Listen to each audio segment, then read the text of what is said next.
Welcome everyone to this webinar. I'm Rafael Carmona from the ICDR, and it is my pleasure to welcome you to this sixth edition of our diversity series with the Moot Alumni Association. This webinar is being Black in Arbitration. I want to, before we begin, thank our co-sponsors, the Association of Black Arbitration Professionals, Real Racial Equality for Arbitration Lawyers, the Moot Alumni Association, of course, as well as Tale of the Tribunal.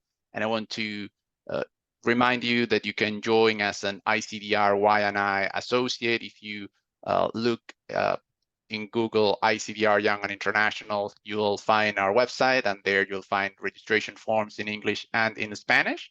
And you'll also find there the recording of all of our previous webinars. You can also join our LinkedIn group. Again, it's ICDR Young and International, and we'll also be posting all of our updates there. With that, I don't want to take any more of your time, so I give the floor to our moderator for today, Chris Campbell. So Chris, go ahead, the floor is yours.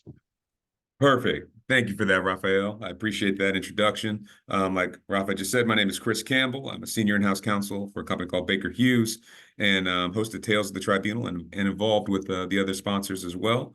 Before we talk about this very important topic of being Black in arbitration, of course, I'd be remiss if I didn't introduce the co-panelists that you'll be hearing from today. And by me introducing, I'm going to allow them to introduce themselves. So I'm going to go, why don't we go in alphabetical order, just to keep it nice and orderly. So I'll turn first to you, Mr. Bellinga. Alrighty. Hello, everyone, all 35 of you all. My name is, well, a little disclaimer, given that our topic is quasi-political, I'm not a political scientist, I'm not a social scientist, and my opinions are reflective of my my personal opinion, of my personal experience, and don't reflect the opinions of my organization or any racial group. And so by way of introduction, I work as in-house counsel at DHL Express, and I previously worked at DLA Piper in their international arbitration practice, and prior to that clerked with several judges in the US and in the Seychelles. Perfect, thank you, John. And João. Hello, everyone. My name is João. Maybe a bit hard to pronounce my name for non-Portuguese speakers, but I trust you will find the perfect tone.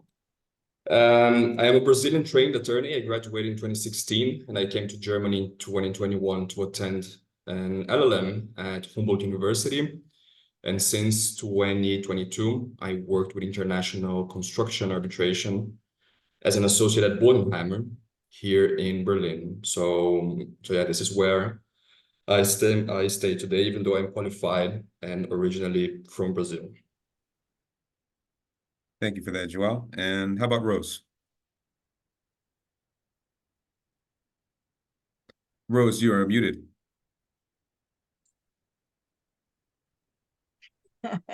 Thanks, Chris. I'm Rose Rameau. I'm a professor here at Georgia State University College of Law. Prior to Georgia State, I taught at Paris 2 in France, and I also taught at University of Ghana as a Fulbright scholar. I wear many hats. I'm seasoned arbitrator, mediator, and also from time to time I get appointed as counsel as well. I created a law firm, Rameau International Law, that's in Washington D.C. Mainly, I represent host states. My most recent case right now is Jamaica and Venezuela. So. I don't know. What else should I say, Chris? I think that's a nice place to start, Rose. Thank you for that. Okay, and last but certainly not least, Leyou. Thank you, Chris. Hi, everybody. I'm Leyou. I am Ethiopian, and I got into the international arbitration world a little over 15 years ago. I've done a lot of work from the policy side.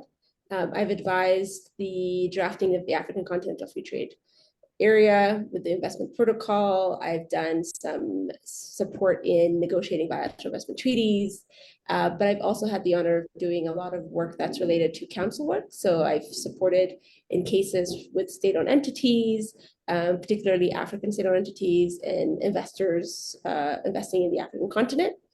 I also happen to be the founder of an online platform called IR Africa, which collects data focused on international arbitration in the African continent, but also globally concerning African parties. My work is mostly focused on doing a lot of African work, but also promoting and pushing Africans in the international arbitration space. Perfect. Thank you for that. And so now the audience have had a chance to at least meet us digitally, and we can go ahead and kick off this conversation. Being Black in arbitration. Well, first, it's a great day for it. It's the 29th day of February, 2024, which means we had an extra day in Black History Month. Shortest month of the year, but still the day that we celebrate Black history and all the context and all the things that it can mean. As we get ready to start this conversation, I think what comes to mind for me is it's against this backdrop where there is this pushback in certain circles against DE&I initiatives, against progress for racial minorities and ethnic minorities. And I think that you see that across a lot of different industries. I mean, law is not immune to that.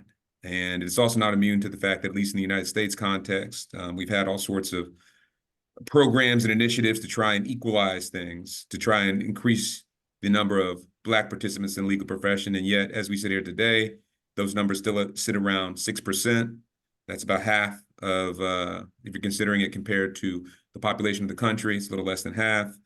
And certainly not representative of the need that is in the legal profession, and especially international arbitration. And so it is against that backdrop that I guess we'll start this conversation.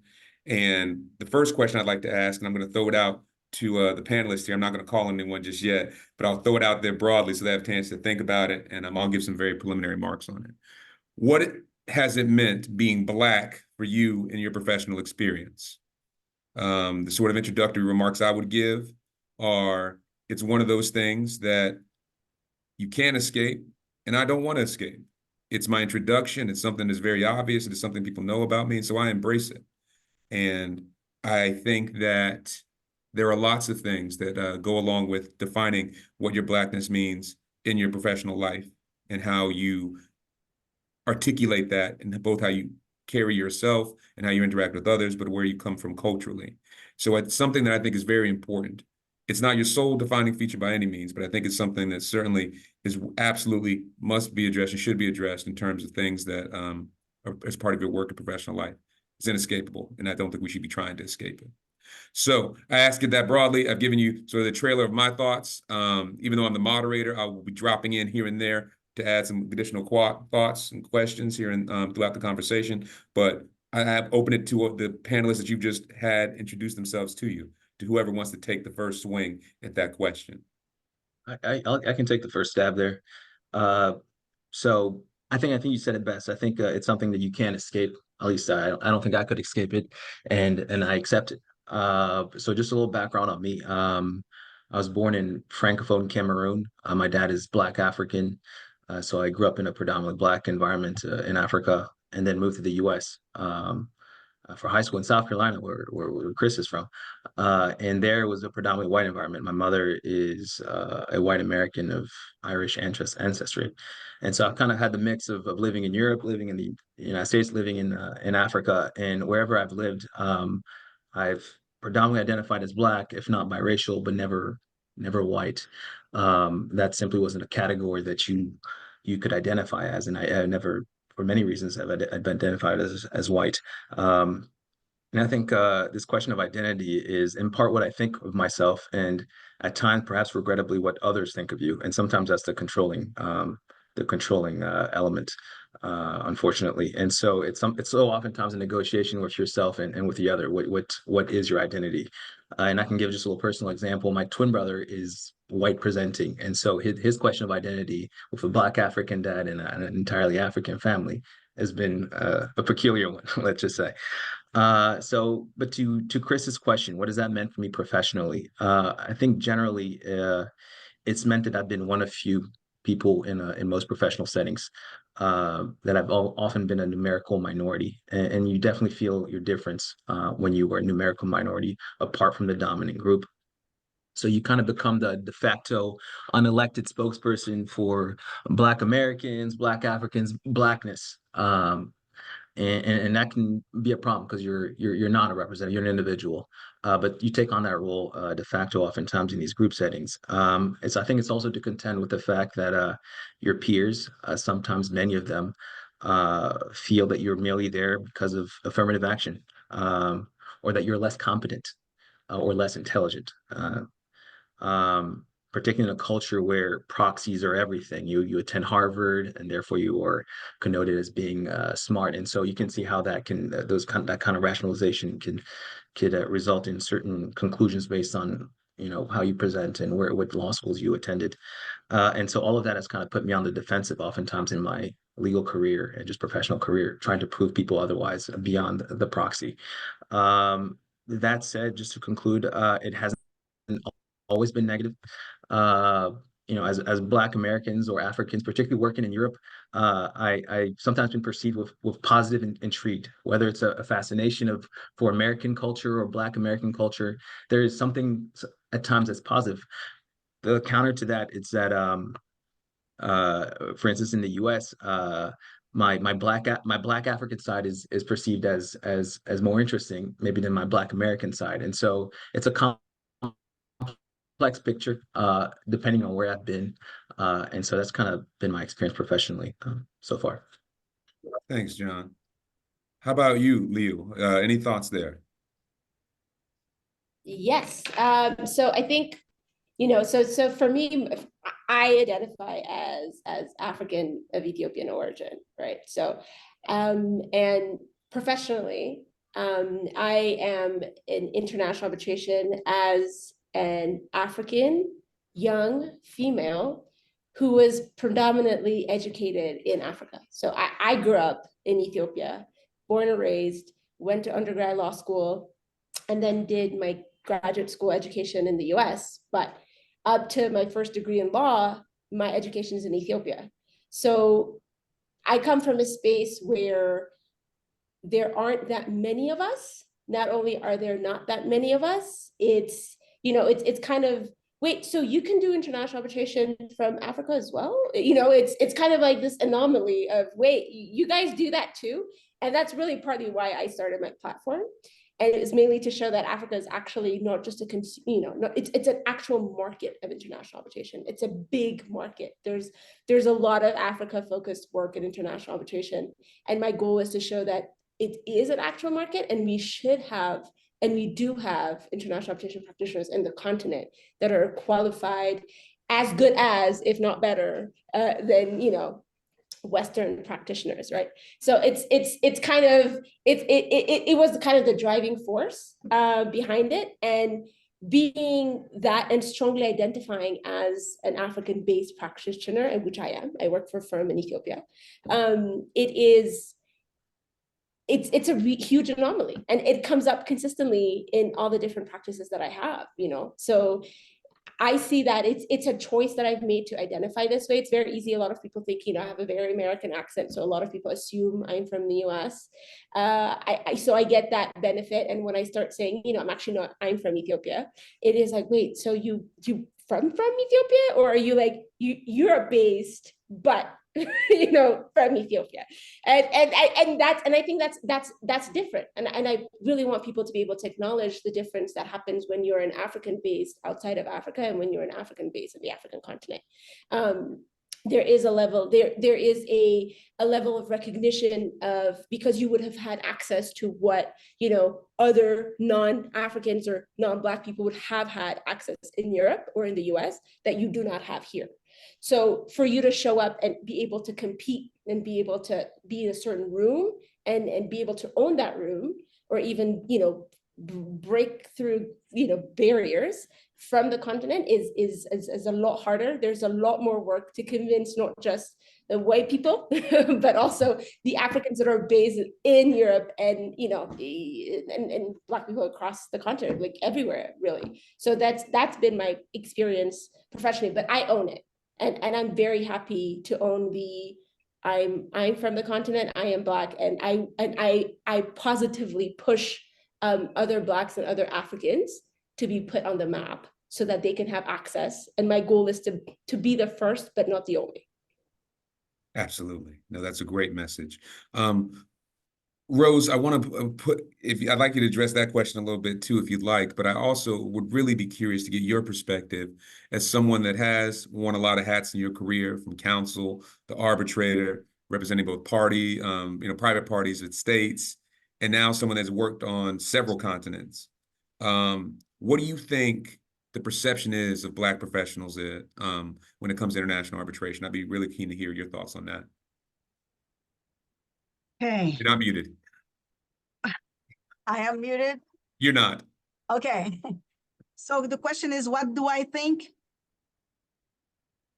Yes, what do you think? What's your perspective of how Black professionals are viewed in international arbitration? Okay. Before I answer that question, and I wanted to comment on John's and Leyou.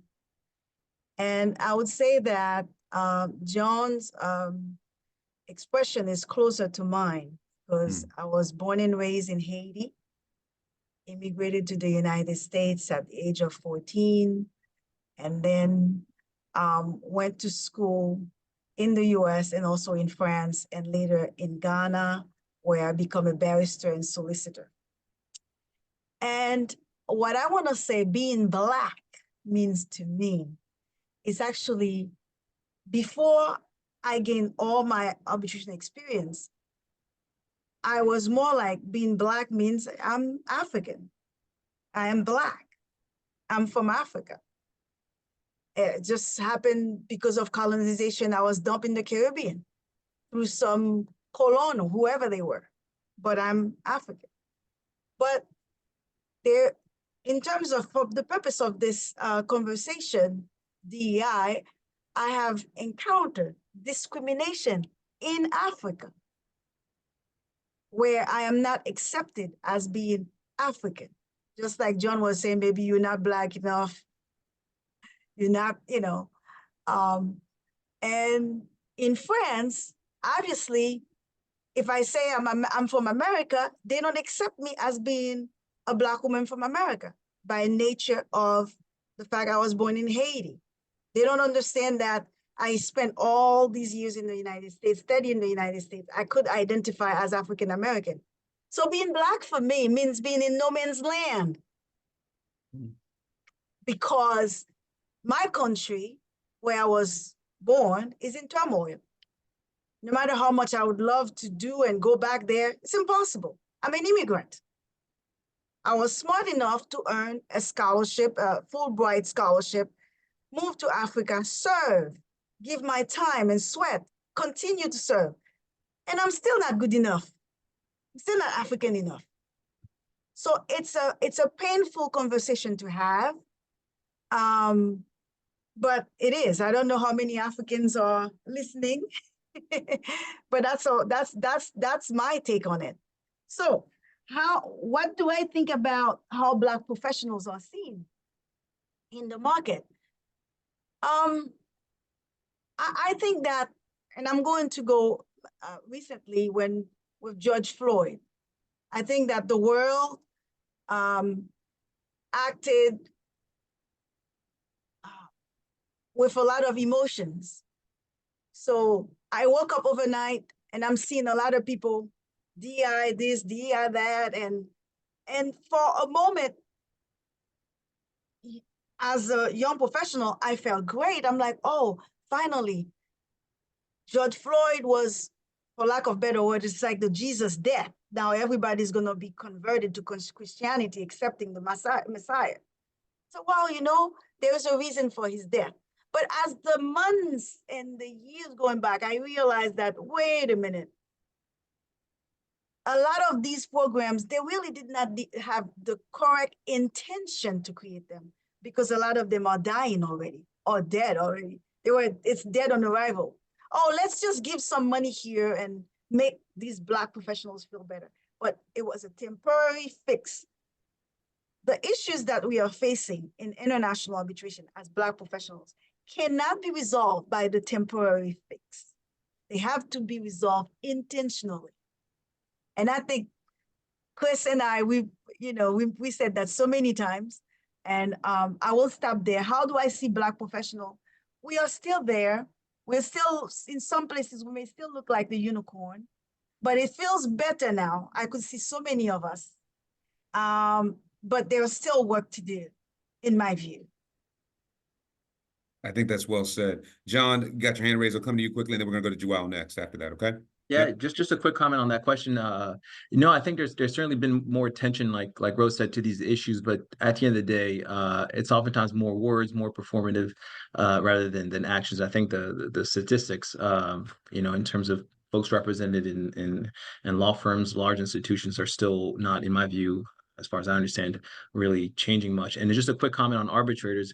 My reaction has often been that, particularly in international arbitration, the Black professionals or African arbitrators or African practitioners are called on for African-related disputes, whereas it seems like what an end goal should be is that you just happen to be from Africa or the Caribbean or the United States, and you can work on disputes all over the world, not simply the ones where you might have a racial affinity with. So, but I think it remains the case that law firms oftentimes view this as the business case is tied to you being from that origin or that country or that region, whereas I think it shouldn't be. Actually, if I may, John, Leyou and I, we do a lot of work in Africa, and I would say that, and I'll let her come up with the facts. 2% of the arbitrators are from Africa when it comes to those big oil and gas disputes and all these, and this is something that we have been fighting to see if we could see more. So I don't think that we are even seeing it. This space was created because we realized that I represented Nigeria in an oil and gas dispute. And back then, I think it was 1% Leyou. Leyou has the records. It's really bad. So even when we may be from Africa, doing the work in Africa, like you were saying before, it's like, is she smart enough? Is she good enough? There's all these things you have to prove. And at the end of the day, guess what? Sometimes you may even be more qualified. You may even be smarter. They just don't have the intention to get you engaged in the matter. Absolutely no contest on that. I guess my point was simply to say, it's already kind of dismal within the African context. You can imagine that if it's an oil and gas dispute in Europe, that it's even less so. So sorry, that was my point there. But well taken. Well understood. João, as someone that comes from another part of the Americas and that yet works in other parts of the world, I'd be curious to hear your perspective. Maybe about, what your previous co-panelists have talked about so far is that obviously, and we can see with our own eyes, representation is insufficient. And there hasn't been enough progress despite gestures at doing so. I wonder what your experience has been like across your career and what you think maybe some of this disconnect comes from, if you got any perspective there. Yeah, I mean, so from my side, I think that actually coming back to the first question, the wording of it, that is what exactly being Black means. I think that when it comes to Brazil, we have to first ask what exactly is being Black, because differently from the US, we have a heavily miscegenated nation. And I was checking the census yesterday, and basically 10% of our population is Black and 45% is brown. There's not a proper translation for that. But if you think about it, it's actually 55% of the population that has a skin color that suffers discrimination in a direct way. It's a miscegenated nation that suffers discrimination in this way. So for example, in my case, my mom is white and my dad is actually, he has very strong indigenous traits. So we have strong Black presence in our family, but it's some generations above. Being Black in Brazil, fortunately, my experience, I never felt that I had to do more because of my skin color, because fortunately I went to a very good law school, and this was already kind of a certificate. I was like, okay, this guy is well qualified. But this meant growing lonely in the career. So I never really had someone Black to look up to, you know. All of the partners in the firm, up to this date, they have 90 partners. All of them, none of them is Black. When I got in the firm 10 years ago, 2013, there was only me, another intern, and another junior associate who were Black, and the admin staff or the cleaning staff, you know, the whole firm was basically white, full white, in a country where 50% of the population is not white. So yeah, in Brazil, they're trying to compensate for that, but again, it's mostly speech. And you see the firms with initiatives trying to foster racial diversity, but I have my doubts if this is actually working or not. And coming to Germany, coming to the other side of the world, it's funny because I think as Rose and John were mentioning, I'm not considered Black enough here. I have to prove to people that I am Black for the purposes of European standards, like, oh, you don't have clear African traits in your face, so we cannot consider you Black enough. Like, you're not Black for us, you're Latin. So I am kind of in between there. Fortunately, I like to say that I have an origin, and I think this is an important origin, that is, I am Brazilian. And so this is where I come from. In Brazil, a lot of places, a lot of people try to justify like, oh, I have Italian ascendance, I have Portuguese ascendance, I have this ascendance. I like to say, no, I am Brazilian. I'm fully Brazilian. I want to show the world and explain the world what exactly being Brazilian means. And I am Black in Brazil, and that's what matters to me.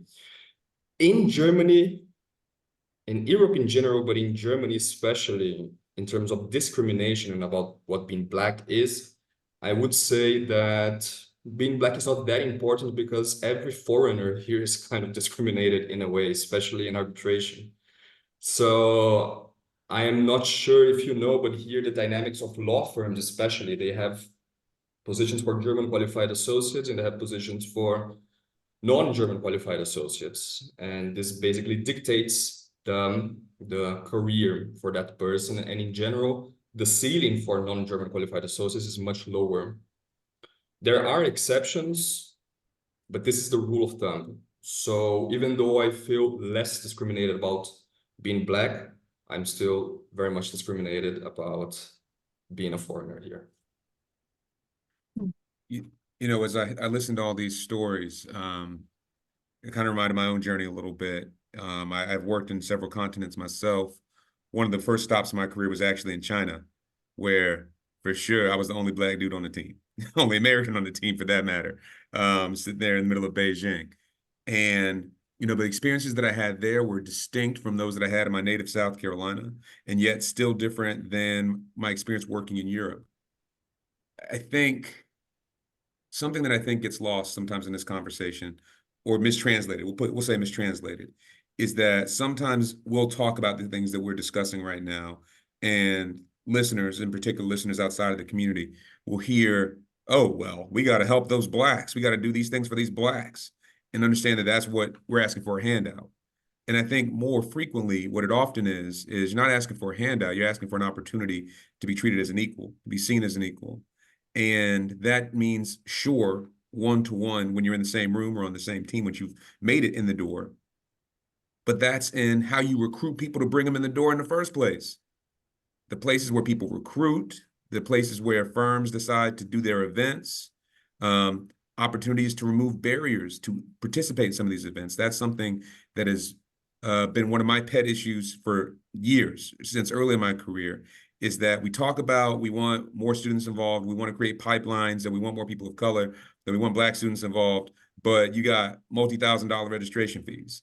You have, you know, you have to know somebody to get invited to certain events. Well, if you are from a community that has traditionally been underrepresented, how are you going to get that invite? You don't. You stay excluded, and the traditions stay exactly the same. And so I think those are things that, you know, if there are listeners in the audience that have the ability to hire, that have the ability to be organizers for events, I think those are things to be cognizant of, is how you can find opportunities to be more inclusive. I mean, those are very easy ways. Thinking about those types of barriers to entry. You know, I guess this question would be more for you, Rose and Leyou. There has been progress, albeit not nearly enough either, in the realm of gender diversity, at least in international arbitration. But as is often the case, and at least we can see from the data in the United States, it's still Black women that tend to not see the same rate of progress as their non-Black counterparts. I wonder why you think that is, or what you think some of the drivers may be about that, and maybe if there's any thoughts that you might have as to how we can address some of those things when it comes to specifically why there's a discrepancy when you see some gender progress, but not necessarily for Black women.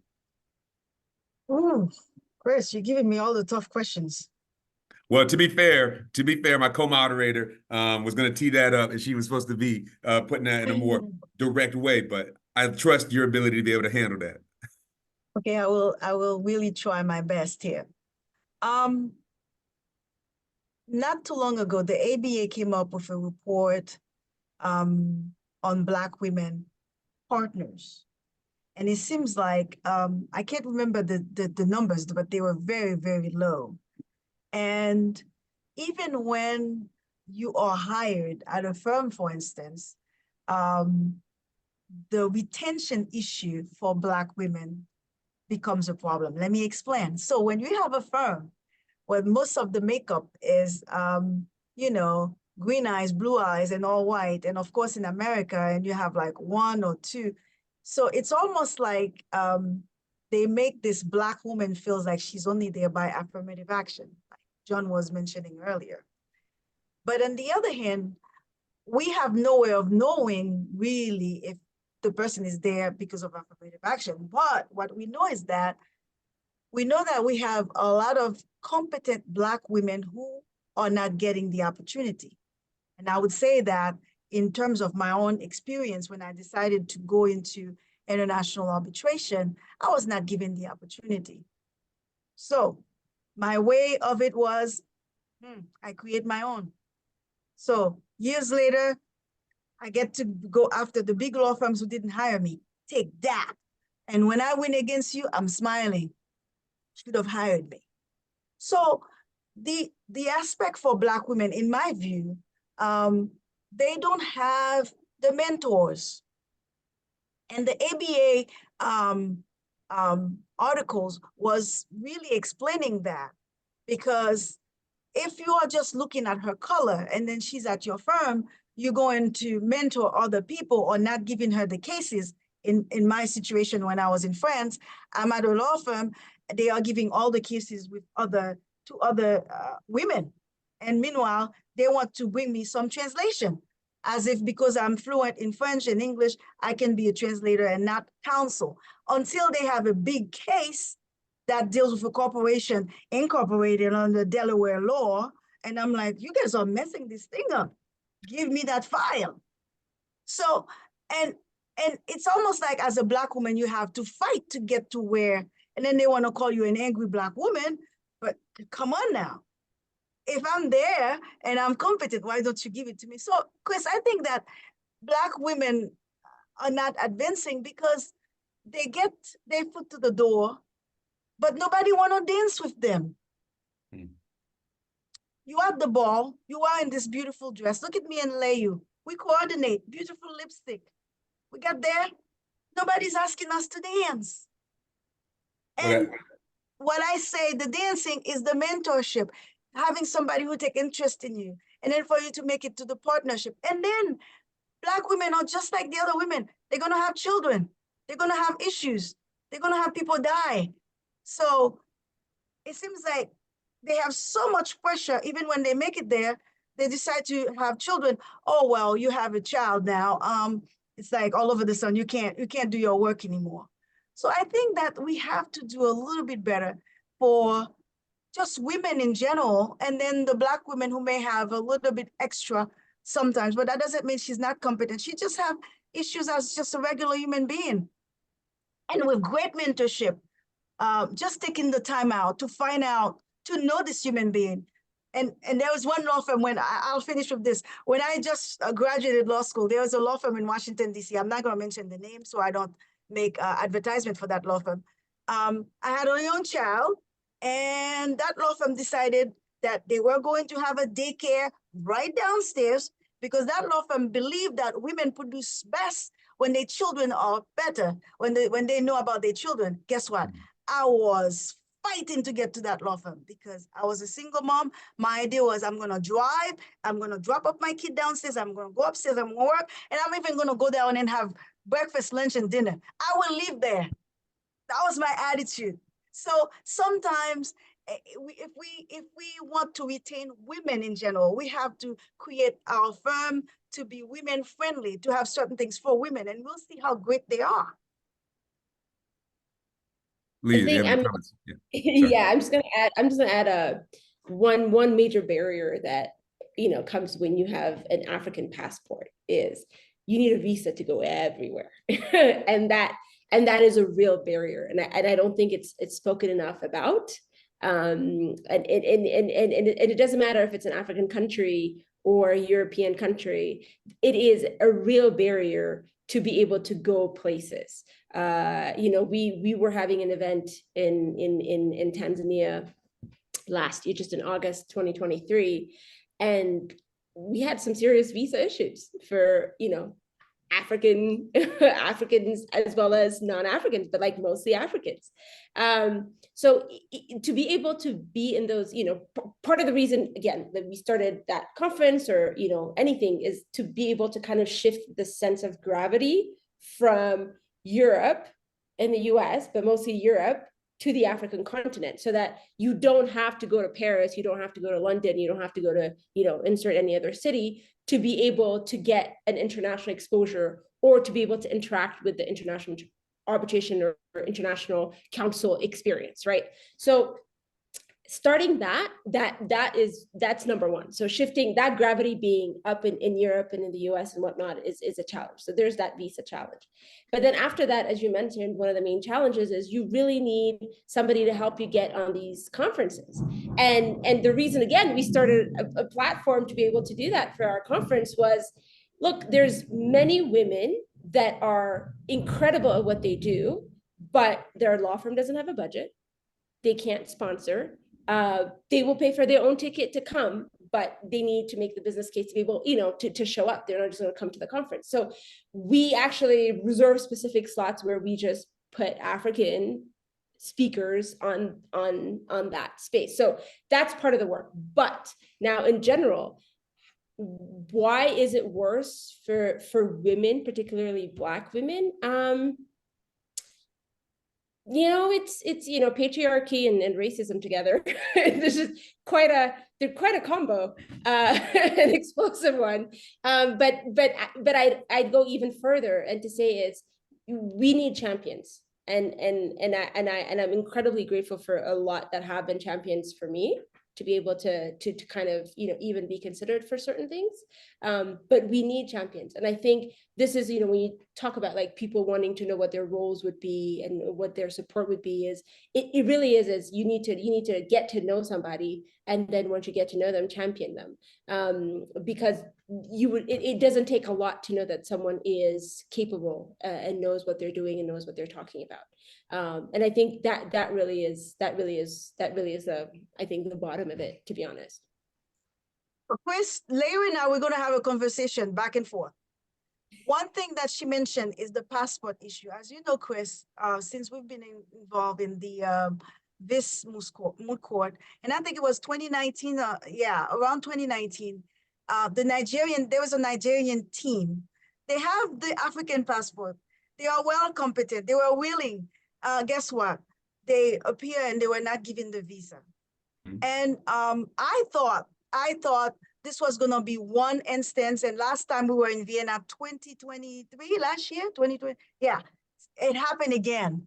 So the discrimination for Africans goes beyond having the passport. They are willing, Leyou, they are qualified. But unfortunately, no matter how much work, that's what we were talking in Vienna last year, we can't tell the governments what to do or who to give visa, who to accept. So coming with the education aspect as a law professor, the way that I've tried to do my little small contribution is to do my classroom in such a way that I bring the tribunal to them.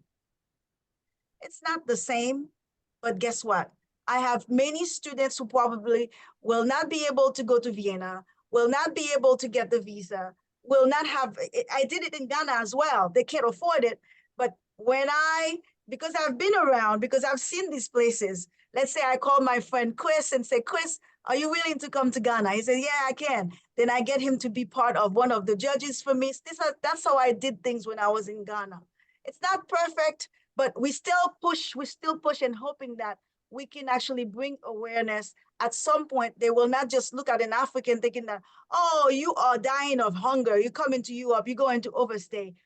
No for the visa. Hopefully, they will start giving our students in Africa the visa so that they can continue to have the same exposure, the same experience, because the world is global. And the work that Leyou is doing in Africa is phenomenal. But at the same time, if we can all come, when she's doing a conference, all the people in Europe, they can come to Addis Ababa. Meanwhile, when they are doing something in Paris, not everybody from Addis Ababa can get there. So when the world gets better, when we start doing things better, maybe we can all have the same opportunity and speak the same language. Leyou, any comment there before I go back to João? Yeah, sure. I mean, look, I think, the visa issue is major. And again, it's not just a Europe issue. There are many countries in the African continent that make it very difficult for Africans to get to. So we already have that issue. So it's a level. But my other thing that really makes it hard is we are looked at as a block, right? And the truth is, we're not. I remember being in a meeting for one of the firms I work with, for one of the international firms I used to work with. And again, I'm from Ethiopia, and the conversation was about Morocco. And everybody in the room turned around and be like, Leyou, so what's the investment law and arbitration law like in Morocco? And I'm like, oh no. Beats me. I'm like, beats me, guys. Like, I Google, like, that's our, and that's really how I started. That's why I started my platform, because I realized in these instances, I'm the cultural translator more than I am the lawyer in a lot of situations, right? So it really does create this, we're a block, and I should be appointed for an arbitration case concerning a Moroccan party or a whatever party, because I would, whatever. The reality is we have different realities. Our legal systems are very different. Ethiopia's legal system is civilian, mixed, it's kind of an eclectic system. So unless I have a common law experience, for me to request that I be put on a case where there's a common law, jurisdiction where, the governing law is UK law or Kenyan law or Nigerian law, it doesn't go with my experience. And that's the reality of it. So we are not a block. We have different experiences. And because, it's just that blocking thing really frustrates me, because I have to consistently explain the continent is 54 countries. And it's 54 countries that are completely different. Ethiopia and Cameroon cannot be further apart. In how we are, same thing with South Africa and Egypt. So we are different, but for clumping purposes, we all have to be put in this one thing, and it has to be, that's how the data works. But that's also another frustrating aspect to it, I think. I will, and that's a great point, and I that always blows my mind when I hear people sort of conflate those things. João, I'm coming to you in just a moment. I'm going to give a very comical anecdote. I was trying to get my residency paperwork done in a European country. I'm not going to say which one it was, and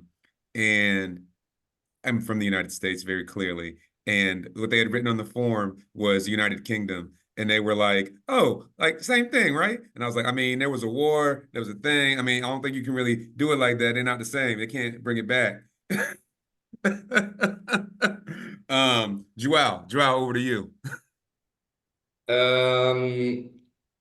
Now, I just want to talk about gender representation and about women in arbitration in general. I mean, of course, I'm not the best person to talk about it, but I want to share a bit of experience of the Brazilian situation and where it stands today. I'm not sure if I'm gonna maybe exceed the scope of this question and enter another question, but I think it's important to mention here.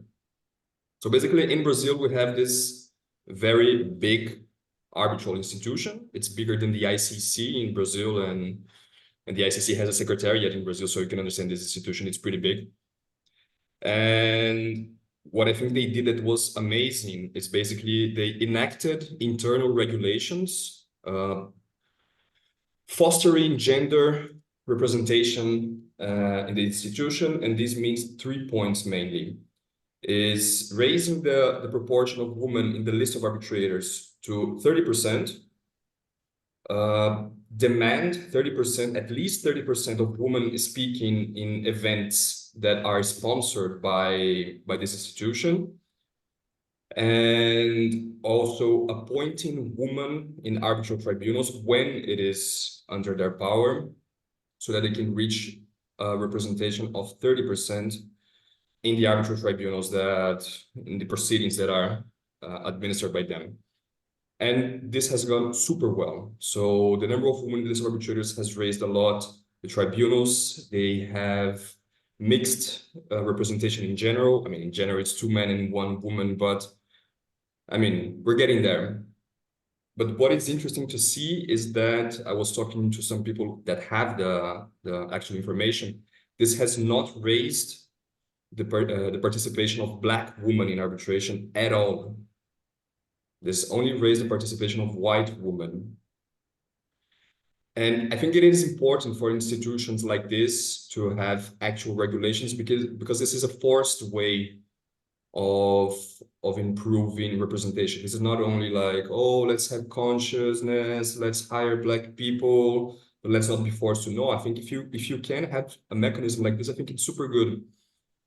And while they have this for gender representation, they don't have anything about racial representation. I don't have any information about Black arbitrators in this institution, Black arbitrators in Brazil. And I was making an assessment myself about the speakers who were invited to speak at their conference last year. And there were 35 speakers, out of which 19 were women and 16 were men. So you can see that gender representation is going well. But out of these 35 speakers, in my view, 3 of them were Black. And these 3 that were Black were foreigners, they were not Brazilian. I mean, how is it possible that in a country where 55% of the population is not white, you cannot find 1 single Black speaker for your conference, or you cannot do something to force racial diversity as well as you do with gender diversity? So this is a question.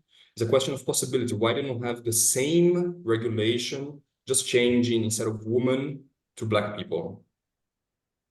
But it doesn't exist. Why? Absolutely. And on the other hand, and just to complement this, there is a very good, very famous, renowned private university here in Brazil, and they basically enacted internal regulations as well, providing that they will only hire Black professors until they reach a proportion of 37% of Black professors in their list of professors. I mean, as their professors, because 37% is the population of Black population in São Paulo. So it's like the local proportion. So this is what I think we should be talking about more, is in a way having forced mechanisms of hiring people, and forced mechanisms to hire people in positions of leadership. I want to see arbitrators, I want to see tribunals, I want to see Black partners, I want to see Black professors. I want to have people to look up to. Absolutely. And John, I'm going to come to you in just a moment. What I'm going to say very quickly, because we're, unfortunately, as I knew it was going to happen, the time is zipped by, even on a leap year. I will say, you know, I'm a big believer in what gets measured gets done. And I think that if you don't have standards, I don't think quota is necessarily a bad term. I think it's how it's implemented and how it's done. And so to that end, I think that what you're talking about, João, makes a lot of sense. And I think it's definitely worth considering. John, I'm going to come to you. When I come to you, I'm going to note that we've got less than 10 minutes. So I'm going to ask you to give your comments that you have, and then maybe even any final comments as well. We'll cycle through, and then we'll turn it back to our host. So to you, John.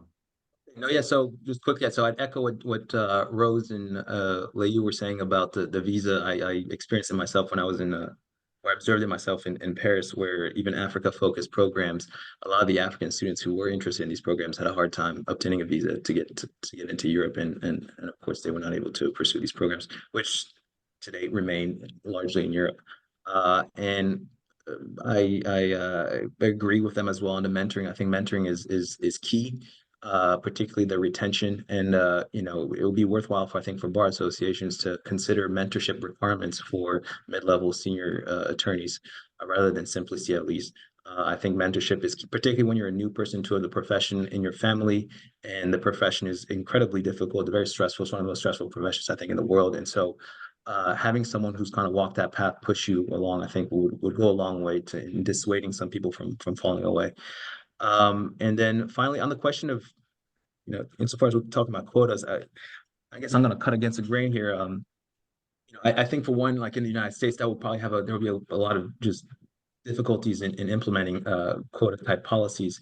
And in some way, I think also I personally view it as a misframing of where most of the responsibility should lie. I think, of course, individuals, economic institutions, private law firms, everyone has a role, I think, in this responsibility in this area. But I think a lot of the change ultimately lies in the policy that the government's in store. And I think it was Rose that alluded to you know, having a daycare at a law firm. I think this is the type of structural kind of adjustment that I think the government should be focusing on, where mothers, if you're the welfare state in your country does not provide that structural kind of mechanism or option for women to be able to juggle both professional responsibilities and motherhood, then it becomes a responsibility that's pushed onto private actors insofar as they have the pockets to do so, or the good intention. So I think the shift should be more so on the public institutional side of things. So the laws to be the thrust of the change, not so much the individuals, although everyone, I think, has the responsibility. And so in terms of, I guess, last points, and I think it's in continuity what I kind of just alluded to. I think oftentimes we put a lot of responsibility on law firms to affect the change, and they absolutely have a role there. And I just hope that their role goes back still to the policy, because much of the work needs to be done between 0 and 18 rather than 18 to 30. And so the policy work, the legal policy work, whether it's litigation, lobbying, and all that stuff, I think that needs to happen to 0 to 18. I think we should not insist, I think, on a model where the individuals are the ones who are the primary drivers of change. I think they're subsidiary. It should be institutional structural change, which begins, I think, with advocacy. And last point on that is, and I think speaking about this topic, we talked about women, Black gay women, different forms of splintered identities. I think one of the things that folks should be mindful of, and because there's coherence, I think, in approaching advocacy in that way. But at the end of the day, I think in a democracy, you need majorities. And so you need solidarities across group, ideally across working class and middle class solidarities. Because I think one of the issues, if you splinter yourself too much, you can't get change, because the policy requires a majority, independent of how your descriptive identity is understood. So Absolutely. last comment. Thank you for that, John. Great contribution. Rose, how about you next to close up? Any final thoughts, I guess I should say? Well, I endorse John's statement. I would say that for me, the way, if we want to make this a better thing, better place, better of anything, we have to move with intentions.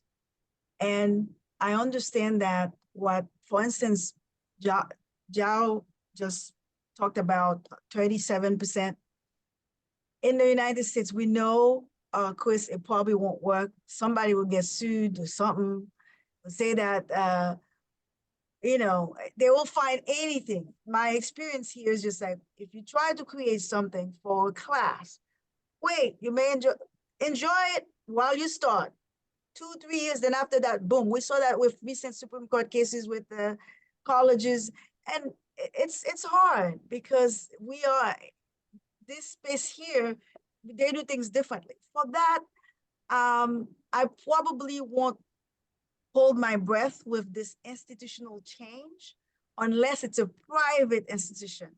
If it's an institution in the United States that's receiving some kind of funding by the federal government, they will be subjected to some other federal regulations that would cause them, oh, you favoring Leyou.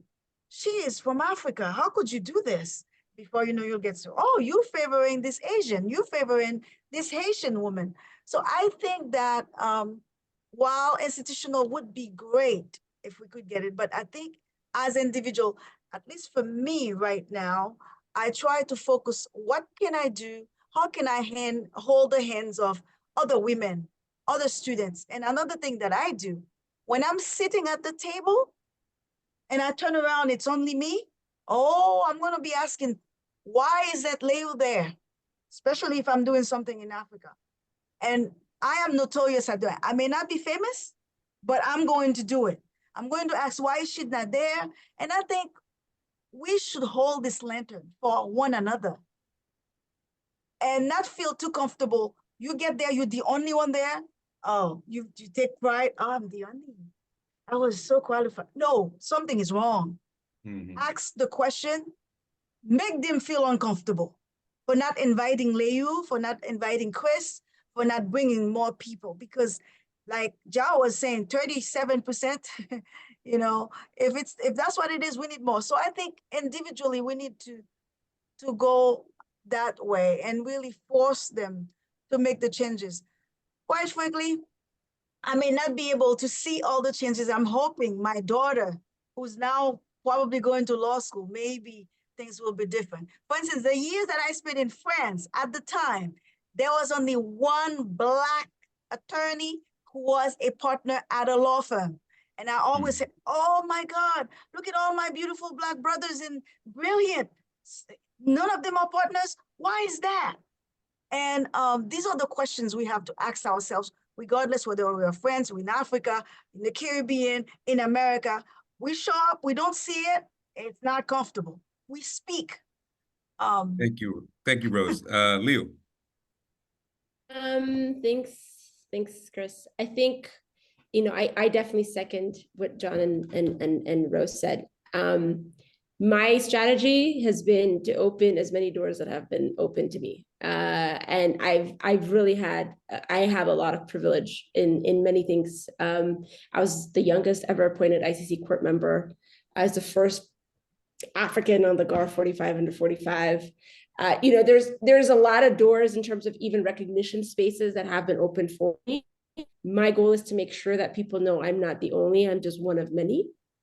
I just have had the opportunity to have this, you know, the light shine on me. And my goal is to share that platform, share that space.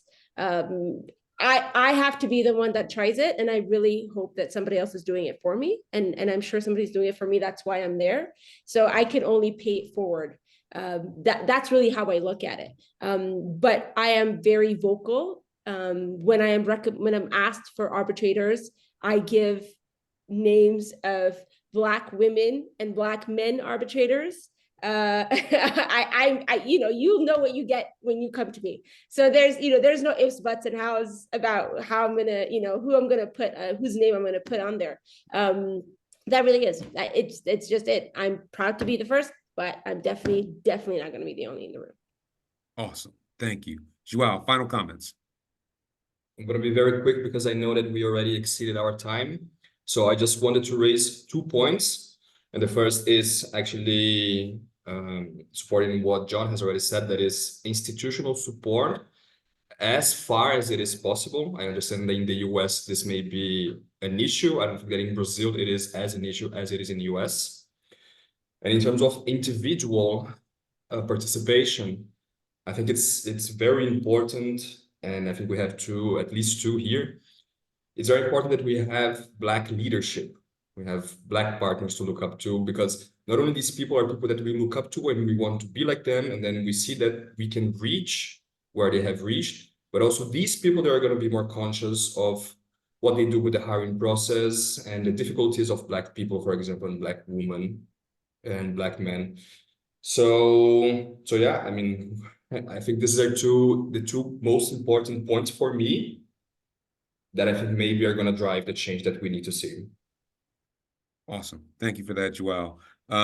Look, I have so much more I'd want to say. We don't have time for it today, but this won't be the to echo Leyou and her comments. This isn't the last conversation. It's not the first conversation, and the best is yet to come related there too. I want to give a big thank you to the supporting organizations, the Association of Black Arbitration Professionals, to myself, Tales of the Tribunal, Racial Equality of Arbitration Lawyers, and of course, our kind host, the AAA. I take that as a quick opportunity to say the AAA has a number of initiatives that are specifically focused on this topic. If you're interested in that, we can circulate that, and you actually can find some of that in the link from the flyer. And of course, Rafael Carmona, who is the host that you heard at the beginning, has some additional links that he can provide to you.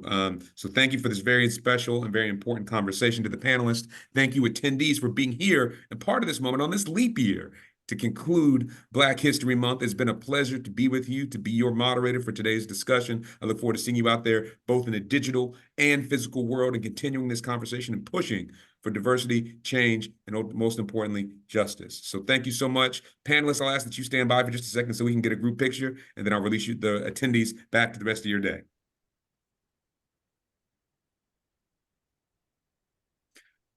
Rafa, do you think you can take a screenshot for us?